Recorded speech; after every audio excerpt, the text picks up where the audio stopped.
So what is this unlevel playing field we're referring to, and why is there a need for change? According to the National Association for Sport and Physical Education, otherwise known as NASPE, there are 50 million youth under the age of 18 that participate in a variety of sporting activities across America. There's a need to pay attention to the problem of malnutrition and the manifest barriers to sports nutrition. Deficiency in a proper daily diet is likely to translate into an inadequate sports diet. National Standards for Sports Coaches calls for immediate care for sports injuries, but there's insufficient response to sports-related injuries and access to affordable sports health care in the cities.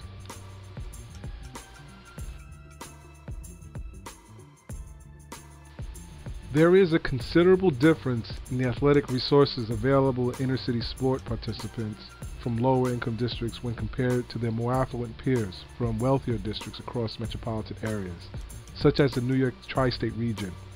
These differences are believed to perpetuate problems related to health and enrichment opportunities through sport, and research suggests that these differences exist along racial lines. In 2011, a study was released entitled A Multi-Level Investigation on the Socio-Demographic and Urban Neighborhood Effects on Out-of-School Physical Activity among Inner-City Minority Adolescents. This was derived from the BALT study. BALT stands for the Baltimore Active Living Teen Study.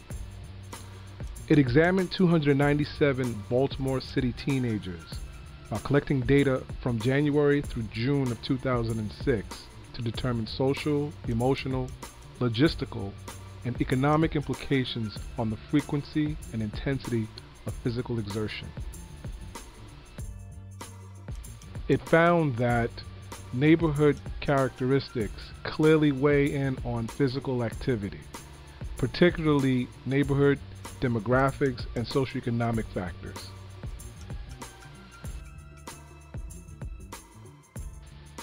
It also showed working parents from these areas are likely to work outside of their communities, resulting in lengthy commute times followed by a secondary commute to programs of interest in better situated parts of town or wherever they are available. Finally, the study showed that blacks were 50% less likely to engage in physical activity as non-Hispanic whites. What's more alarming is that low-income black girls are most inclined towards physical inactivity, having limited or no access to sport or fitness opportunities.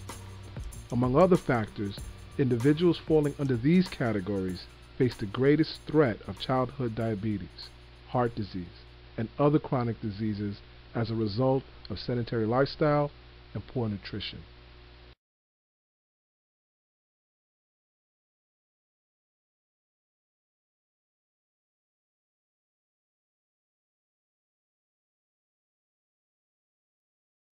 We've been inundated with myriad commercials and marketing tactics about eat this new fad or eat this new potato chip and cereal, and our kids, of course, are marketed to with billions of dollars of tricks and of the trade in marketing. And what do we see today? Obesity rampant. This is a real security threat to me. You talk about homeland security. Who's going to take care of me when I get older? Who's going to fight for me? Most of the people that we see right now will have diabetes at a younger age. And what happens is with the earlier onset of diabetes, that means their earlier onset of the complications of diabetes. So that means we'll start seeing people that are 20 and 30 on dialysis, 35 and 40 with amputations and blindness and strokes and heart attacks. This should be the most productive time of your life during this time period.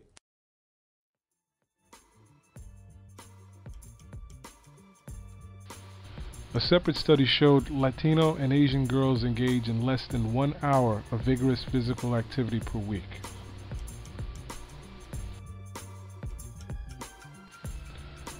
Low physical activity of Latinos is also tied to poor nutritional practices. 38% of inner-city Latino youth are overweight, while 22% are at risk of becoming overweight.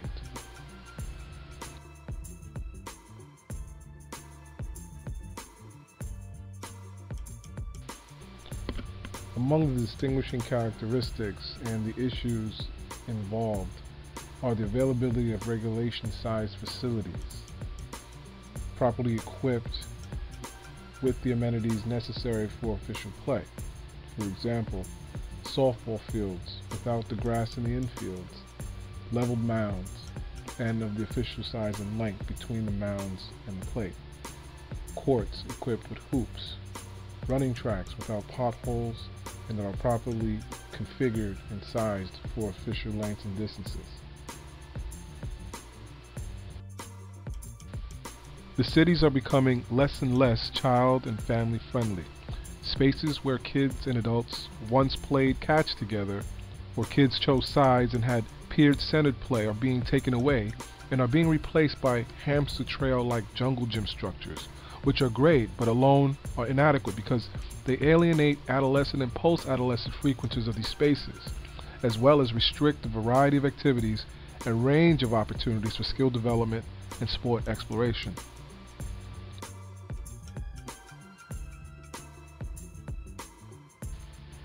Another problem in the neighborhood is our neighborhoods are fast food havens with overpriced convenience stores at most street corners and local takeout restaurants that appeal to low-income families due to the cost, convenience, and pleasant tasting, fatty, starchy, sweet, salty, and gooey food.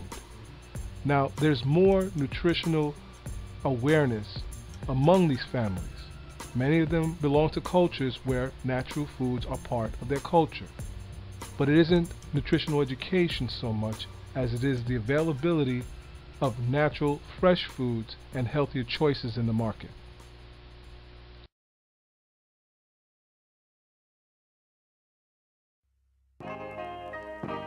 Good health is priceless. It's no wonder so many black people are suffering from high blood pressure. You people are killing yourselves, gobbling down fat back, ham hocks, pig's feet. You may not know it, but there's been a shortage of caviar in the ghetto. We buy what is cheapest. Now, you may be talking health, but in this neighborhood, we're talking survival. Alright, the new millennium came, I stopped touching beef. So when I step off the sea at Franklin and Fulton Street, I'm still a starving artist, so regardless, I gotta partake if it's only dish to eat.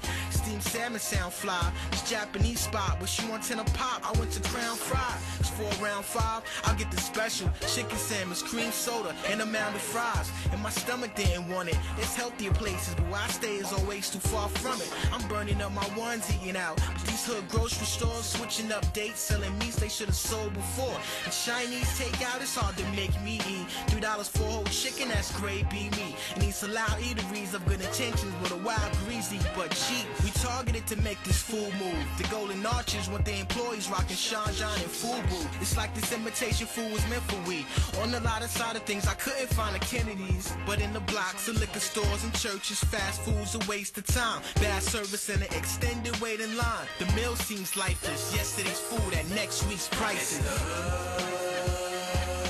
Diet, you can't help but be I know it look good, but don't try it. Cause it's sweeping the project. You'll get lots of headaches, upset stomach, and high cholesterol. You might vomit on the hood. Did you diet?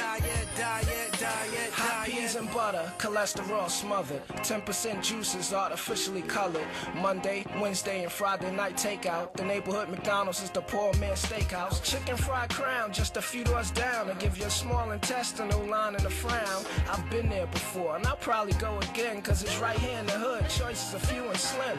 Visual by the busload, children by the bunch. Parks and recreation feed them no frills lunch. Between intimate berry snacks. Finally, rather than just accept the garden variety health care in the emergency rooms or through primary care, athletes and families of young athletes must insist on athlete-centered sports medicine.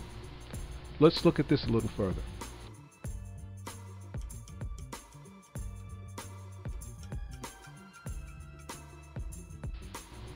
There are 2.5 million sports-related pediatric emergency room visits each year.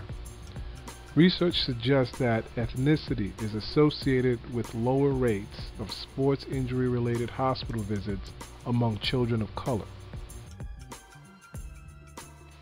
Black and Latino children allegedly have a lower overall rate of injury-related hospital visits compared with white children. But in analysis stratified by insurance, the lower injury-related hospital visits rate persisted only among black children with public insurance. Hispanic children, regardless of insurance status, had lower rates than white children.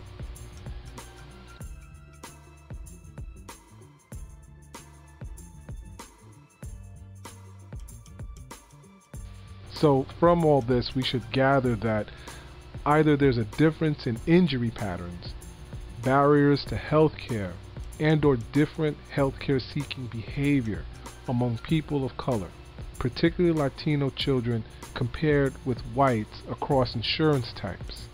However, a balanced perspective on this data will require more focused research and should take into account several limitations. Let's explore a few.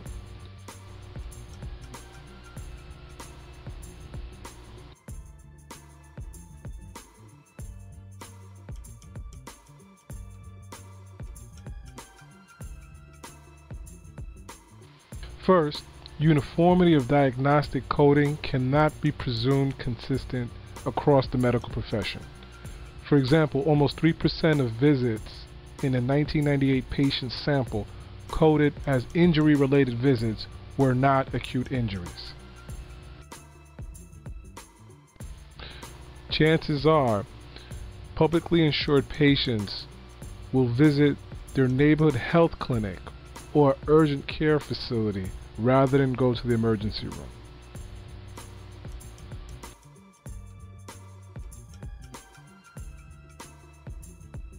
Also, many patients might have high deductibles and are not able to support the need. Many HMO patients are opting for urgent care or even those health clinics to avoid paying the $150 emergency room penalty that many carriers require.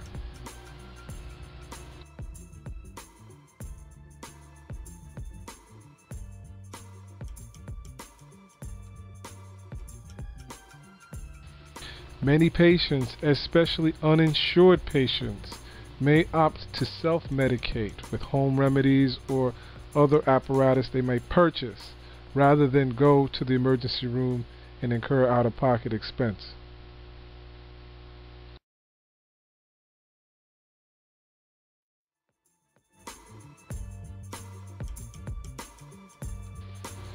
Pediatricians are increasingly called on to treat sports-related injuries, give advice for injury prevention, and at times recommend timelines to continue sports involvement.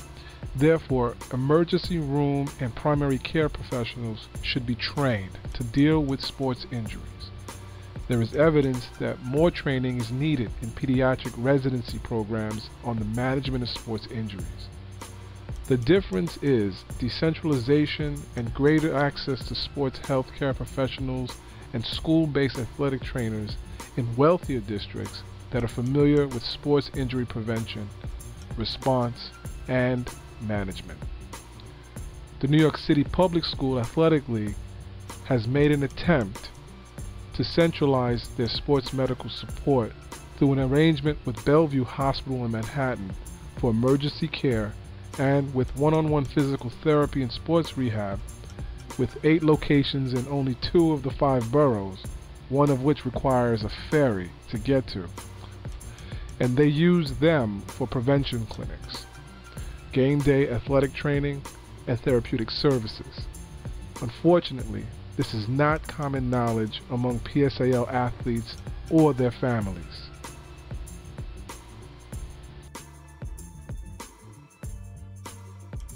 Okay, so how do we go about leveling the playing field?